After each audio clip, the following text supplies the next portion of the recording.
লাইভে এসে শেখ মুজিব ও জিয়াউর রহমানকে নিয়ে যা বললেন মেজর ডালিম। চট্টগ্রাম আদালতের ১,৯১১ মামলার নথি গায়েব, থানায় জিডি। জানাবো খালেদা জিয়ার লন্ডন সফর নিয়ে জনমনে কৌতূহল। এবং সর্বশেষ জানাবো নারায়ণগঞ্জের 4 তলা বাড়ি দখলে নিলেন বিএনপি নেতা। শুনছিলেন সংবাদ শিরোনাম, এবারে বিস্তারিত। লাইভে এসে শেখ মুজিব ও জিয়াউর রহমানকে নিয়ে যা বললেন মেজর ডালিম। দীর্ঘদিন আড়ালে থাকা মেজর ডালিম অবশেষে সামাজিক মাধ্যম ইউটিউবের লাইভে আসেন। সেখানে শেখ মুজিবুর রহমান ও শহীদ প্রেসিডেন্ট জিয়াউর রহমানের বিষয়ে কথা বলেন তিনি। রাতে লাইভে যুক্ত আছেন বীর মুক্তিযোদ্ধা মেজর ডালিম শিরোনামে এই লাইভে যুক্ত হন সাবেক এই সামরিক কর্মকর্তা। মেজর ডালিম বলেন, মুজিব মারা যায়নি, একটি সেনা অভ্যুত্থানে নিহত হয়েছেন। বাকশাল বিদায়ের পরে কোটি কোটি মানুষ রাস্তায় নেমে এসে শুকরিয়া আদায় করেছে। তিনি বলেন, শেখ মুজিব তার জুলুমের মাত্রা এতটাই তীব্র করেছিল, স্বৈরাচারী আচরণের মতো, যে তখন মানুষ রবের কাছে মুক্তি চাচ্ছিল তার জুলুমের অবসানের জন্য। মেজর ডালিম বলেন, তথাকথিত নেতারা যখন ভারত পালিয়ে গেল, ছিল না যখন কেউ নেতৃত্বে দেওয়ার সমঝোতা নিয়ে সবাই ব্যস্ত। পাকিস্তান বাহিনী যখন বাঙালির উপর হামলে পড়েছিল, তখন মেজর জিয়ার স্বাধীনতার ঘোষণা আসে। আমি তখন পাকিস্তান আর্মিতে। মেজর জিয়ার ঘোষণা শুনে মনে হলো আর বসে থাকার সময় নেই, আমরা তখনই পাকিস্তানের বিরুদ্ধে যুদ্ধে নেমে গেলাম। এই বীর বিক্রম বলেন, যখন 7 দফাতে চুক্তি করে নজরুল ইসলাম তাজউদ্দিনকে পারমিশন দেওয়া হলো একটা প্রভিশনাল গভর্নমেন্ট গঠন করার, 7টা ক্লজ পড়ে সাইন করার পর নজরুল ইসলাম ফিট হয়ে পড়ে গিয়েছিলেন যে আমরা ক্রমান্বয়ে ভারতের একটা কদর রাজ্য অঙ্গরাজ্যে পরিণত হব। 24-এর গণ অভ্যুত্থানের নেপথ্যের নায়ক ছাত্র জনতাকে পরামর্শ দিয়ে তিনি বলেন, সম্প্রসারণবাদী হিন্দুত্ববাদী ভারত যার কবজায় আমরা প্রায় চলে গিয়েছি, সেই অবস্থা থেকে সেই 71-এর মতো আরেকটা স্বাধীনতা অর্জন করতে হবে, তা না হলে বিপ্লব ব্যর্থতায় পর্যবসিত হবে। জাতীয় সঙ্গীত ইস্যুতে ডালিম বলেন, বাংলাদেশের জাতীয় সঙ্গীত রবীন্দ্রনাথ ঠাকুরের না হয়ে কাজী নজরুল ইসলাম বা অন্য স্বনামধন্য দেশীয় কবিদের গান হতে পারত। ভিনদেশী একজন কবির গানকে জাতীয় সঙ্গীত বানানোকে পৃথিবীর ইতিহাসে বিরল বলে মন্তব্য করেন তিনি। চট্টগ্রাম আদালতের ১,৯১১ মামলার নথি গায়েব, থানায় জিডি।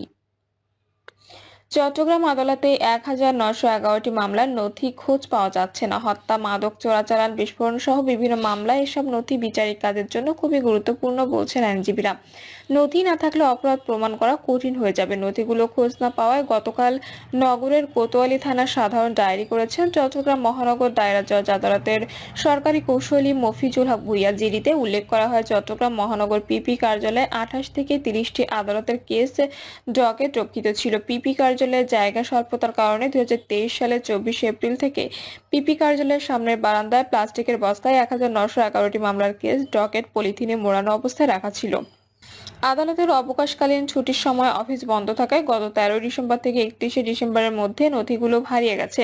অনেক খোঁজাখুঁজি করেও পাওয়া যায়নি। বিষয়টি থানায় ডায়েরিভুক্ত করে রাখার জন্য আবেদন করা হলে সরকারি কৌঁসুলি মফিজুল হক ভূঁইয়া গণমাধ্যমকে বলেন, কে বা কারা ১,৯১১ মামলার সিডি নিয়ে গেল বুঝতে পারছেন না। গুরুত্বপূর্ণ মামলার নথিগুলো এতদিন বারান্দায় কেন রাখা হয়েছিল প্রশ্নের উত্তরে তিনি বলেন, আমি কিছুদিন হলো দায়িত্ব নিয়েছি।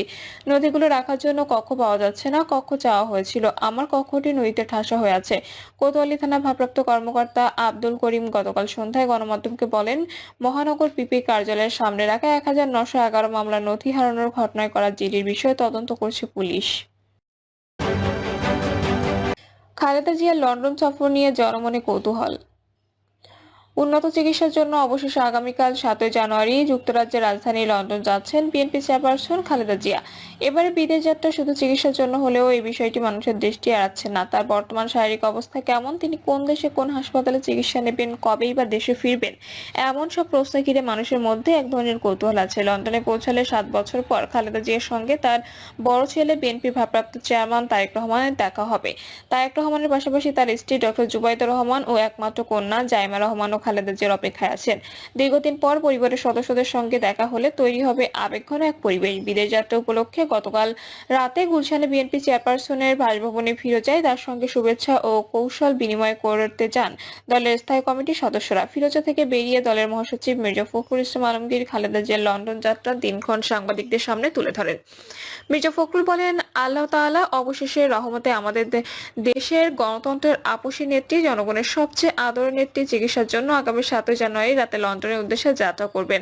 মহাসচিব আরো বলেন, ম্যাডাম দলের নেতাকর্মীদের ঐক্যমত্য থেকে জনগণের পক্ষে, জনগণের গণতন্ত্রের পক্ষে কাজ করার নির্দেশনা দিয়েছেন। খালেদা জিয়ার বিদেশ যাত্রা প্রস্তুতির সঙ্গে সংশ্লিষ্ট বিএনপির এক নেতা বলেন, কাতারের আমির Sheikh Tamim bin Hamad Al Thani BNP chairperson অসুস্থতার কথা জেনে তাকে লন্ডনে নিয়ে যেতে তার রাজকীয় বহরের বিশেষ এয়ার অ্যাম্বুলেন্স দিয়েছেন। এতে সার্বক্ষণিক চিকিৎসার অনেক সুবিধা রয়েছে। মঙ্গলবার রাতে এই এয়ার অ্যাম্বুলেন্সে করেই তিনি রওনা হবেন। খালেদা জিয়া যুক্তরাজ্য যাত্রাকে রাজনৈতিক দৃষ্টিকোণ থেকে কেউ দেখতে চাইছে না। তিনি অসুস্থ, চিকিৎসাটা তার অগ্রাধিকার বলছেন দলের দায়িত্বশীল নেতারাও। তবে তিনি কবে ফিরে আসতে পারেন সে বিষয়ে স্পষ্ট কেউ ধারণা দিতে পারেননি। ফলে বিষয়টি নিয়ে দলের নেতাকর্মীদের মধ্যে এক ধরনের ধোঁয়াশা আছে। বিএনপি নেতারা জানিয়েছেন, 7 জানুয়ারি রাত 10টায় কাতার এয়ারলাইন্সের বিশেষ একটি এয়ার অ্যাম্বুলেন্সে করে লন্ডনের উদ্দেশ্যে ঢাকা ছাড়বেন খালেদা জিয়া।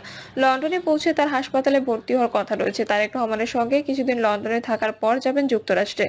সেখানকার মেরিল্যান্ডের পূর্ব বাল্টিমোরে অবস্থিত জনস হপকিন্স বিশ্ববিদ্যালয়ের হাসপাতালে চিকিৎসা নেওয়ার কথা রয়েছে তার।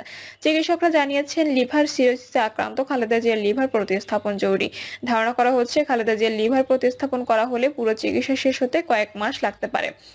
দলীয় বিভিন্ন সূত্রে জানা গেছে, চিকিৎসা শেষ হলে বিএনপি চেয়ারপারসন আবার লন্ডনে যেতে পারেন। সেখান থেকে দেশে ফেরার পথে সৌদি আরবে পবিত্র ওমরাহ পালন করতে পারেন তিনি। বিএনপি চেয়ারপারসনের বিদেশ যাত্রা নিয়ে বেশ কিছুদিন ধরে আলোচনা যেমন চলছিল, তেমনি চলছিল প্রস্তুতিও। খালেদা জিয়ার শারীরিক অবস্থা এবং সামগ্রিক পরিস্থিতি দুটি একসঙ্গে না এগোনোয় একাধিকবার বিদেশ যাত্রার তারিখ পরিবর্তন করতে হয়েছে। এছাড়া তার প্রতিনিধিদের কয়েকজন ভিসা সংক্রান্ত জটিলতায় ছিল। দলটির জাতীয় স্থায়ী কমিটির সদস্য ইকবাল হাসান মাহমুদ টুকু বলেন, বিএনপি চেয়ারপারসন চিকিৎসার জন্য যুক্তরাজ্য যাচ্ছিলেন। ক্ষমতাচ্যুত আওয়ামী লীগ সরকারের আমলে দুর্নীতি দমন কমিশনের 2 মামলায় সাজাপ্রাপ্ত হয়ে 2018 সালের 8 ফেব্রুয়ারি কারাগারে যান খালেদা জিয়া। পরবর্তী সময়ে 2020 সালের মার্চে তৎকালীন সরকারের নির্বাহী আদেশে শর্ত সাপেক্ষে সাময়িক মুক্তি পান তিনি। মূলত এই সাময়িক কারামুক্তির পর থেকে খালেদা জিয়া বিদেশে উন্নত চিকিৎসার জন্য তার পরিবার ও দল থেকে একাধিকবার দাবি জানানো হচ্ছিল। তবে প্রতিবারই শর্ত সাপেক্ষে সাময়িক মুক্তির কথা বলে তাকে বিদেশে চিকিৎসা অনুমতি দেয়নি সরকার। এদিকে সাময়িক কারামুক্তির পর থেকে খালেদা জিয়া গুলশানের বাসভবন ফিরোজায় থাকলেও এই সময় তাকে একাধিকবার জরুরি ভিত্তিতে বসুন্ধরা অবস্থিত এভারকেয়ার হাসপাতালে ভর্তি করা হয়। তার হার্টে রিং পরানো হয়েছে। লিভার সিরোসিসের চিকিৎসা যুক্তরাজ্য থেকে চিকিৎসক এনে টিপস করানো হচ্ছে, কিন্তু তারপরও তার বিদেশে চিকিৎসার দ্বার উন্মুক্ত হচ্ছিল না। ছাত্র জনতার অভ্যুত্থানে গত 5 আগস্ট শেখ হাসিনা সরকারের পতনের পর প্রতিবন্ধকতা শেষ করা হয়ে যায়। ফলে বিদেশে চিকিৎসার দ্বার উন্মুক্ত হয়ে থাকে। পরের দিন 6 আগস্ট খালেদা জিয়া মুক্তি পান। এর পরপরই তার বিদেশ যাত্রা নিয়ে প্রস্তুতি শুরু হয়। তিনি কোন দেশে যেতে পারেন তা নিয়ে খালেদা জিয়ার মেডিকেল বোর্ড ও পরিবার একাধিকবার বৈঠক করেছে। এর সময়ের মধ্যে খালেদা জিয়ার শারীরিক অবস্থা দীর্ঘ ভ্রমণের জন্য সায় দিচ্ছিল না।